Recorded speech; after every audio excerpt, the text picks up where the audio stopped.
వేడి వేడి అన్నంలో ఆవకాయ వేసుకుని నెయ్యి కానీ నూనె కానీ వేసుకొని తింటే భలే ఉంటుంది కదా. ఇప్పుడు కొత్త ఆవకాయ ఏంటి అనుకుంటున్నారా? అవునండి, ఎప్పుడు కావాలంటే అప్పుడు మనం ఇన్స్టెంట్గా ఏదో ఒక పచ్చడి పెడుతూనే ఉంటాం కదా. అలాగే నేను ఈరోజు ఒక మంచి టేస్టీ ఇన్స్టెంట్ ఆవకాయ అయితే పెట్టేశాను. చాలా బాగుంది. మన ఇళ్ళల్లో ఫంక్షన్లు అవి జరిగినప్పుడు పచ్చడి అనేది లేకపోతే ఇలా కొత్త ఆవకాయ ఈ కాయతోటి అయితే మనం అప్పటికప్పుడు రెడీమేడ్గా పెట్టేసుకోవచ్చండి. ఇన్స్టెంట్గా చాలా బాగుంటుంది. చాలా చోట్ల ఫంక్షన్లో అది కూడా తినే ఉంటారు మీరు కూడా ఒకసారి ఇలా ట్రై చేయండి, మీకు కూడా బాగా నచ్చుతుంది. ఇదేంటంటే బూడిద గుమ్మడికాయతోటి ఆవకాయ పెట్టానమాట. బూడిద గుమ్మడికాయలు మనం వడియాలకు తెచ్చుకుంటూ ఉంటాం కదా, అలా వడియాలకు కోసుకునేటప్పుడు కొద్దిగా ముక్కలు తీసుకుని ఈసారి ఎప్పుడైనా మీరు కూడా ఇలా ట్రై చేయండి. కొద్దిగా ఒక కప్పు ముక్కలు తీసుకుని వాటితోటి అప్పటికప్పుడు ఇన్స్టెంట్గా నూరించే కొత్త ఆవకాయ పెట్టేసుకోవచ్చు. ఒక అరగంటలోనే ఇది బాగా ఊరిపోతుంది అనమాట అండి. ఎక్కువ రోజులు కూడా పట్టదు, చాలా బాగుంటుంది.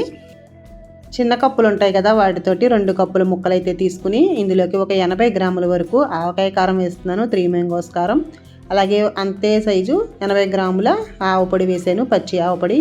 ఈ స్పూన్తో కొలుచుకుంటే 3 స్పూన్లు వస్తుందన్నమాట. అలాగే 1.5 స్పూన్ వరకు సాల్ట్ వేసేసి కొంచెం పసుపు కూడా వేసేసి మొత్తం అంతా బాగా కలిపేసుకోవాలి. అంత చిటికలో అయిపోతుందంటే పచ్చడి చేసేటప్పుడే నోరు ఊరిపోతుంది అనమాట అండి. దోసకాయ కూడా ఇంకా కొంచెం టైం పడుతుంది ఊరడానికి. ఇదైతే వాటర్ కంటెంట్ ఎక్కువ కదా ఇందులో, అందుకని తొందరగా ఊరిపోయి టేస్ట్ అయితే చాలా బాగుంటుంది అనమాట. ఇందులో పులుపు కోసం ఒక నిమ్మకాయ అయితే రసం తీసేసి గింజలు అవి తీసేసి ఇలా రసం పోసుకోవాలి. పులుపుకి ఒక కాయ అయితే సరిపోతుంది. మొత్తం అంతా ఇలా బాగా మిక్స్ చేసుకోవాలి. అప్పటికప్పుడు భలే ఈజీగా ఉంటుందండి చేసుకోవడానికి. ఇందులోకి ఒక 100 గ్రాముల వరకు నువ్వుల నూనె అయితే వేస్తున్నాను నేను. వేరుశనగ నూనె కానీ నువ్వుల నూనె కానీ వేసుకుంటే భలేగా ఉంటుందండి ఫ్లేవర్ అనేది. ఇప్పుడైతే ఈ ఆయిల్ సరిపోతుంది, కావాలంటే తర్వాత బాగా ఊరిన తర్వాత వేసుకోవచ్చు. ఎందుకంటే ఇందులో వాటర్ కంటెంట్ ఎక్కువగానే ఉంటుంది కాబట్టి కొంచెం పలచగా అవుతుంది తర్వాత బాగా ఊరాక. ఇప్పుడు చూసారా, చిటికలో ఇన్స్టెంట్గా నోరు ఊరించే ఆవకాయ అయితే రెడీ అయిపోయింది. చాలా బాగుంటుందండి టేస్ట్ అనేది. మీకు కూడా నోరు ఊరుతుందనే అనుకుంటున్నాను చూస్తుంటే. ఇలా కలిపేసి ఒక అరగంట సేపు పక్కన పెట్టేసుకుంటే చాలండి. అప్పటికప్పుడు మనం ఫుడ్ రెడీ చేసుకునేలాగా ఈ పచ్చడి కలిపేసి ఉంచుకుంటే అన్నం ఉడికేసరికి పచ్చడి కూడా ఊరిపోయి రెడీగా ఉంటుందన్నమాట.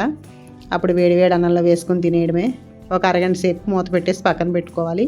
ఈలోగా ఒకసారి కొంచెం ఉప్పు అనేది కొంచెం చెక్ చేసుకుందాము, సాల్ట్ సరిపోయిందో లేదో. ఇంకొంచెం అయితే ఉప్పు అయితే పట్టింది ఇందులోకి. ఇంకొంచెం సాల్ట్ వేసి కలిపేసాను.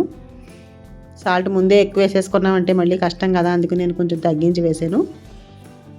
టోటల్గా ఇంచుమించుగా ఈ నేను చూపించిన స్పూన్ తోటి 2 స్పూన్ల సాల్ట్ అయితే సరిపోతుంది.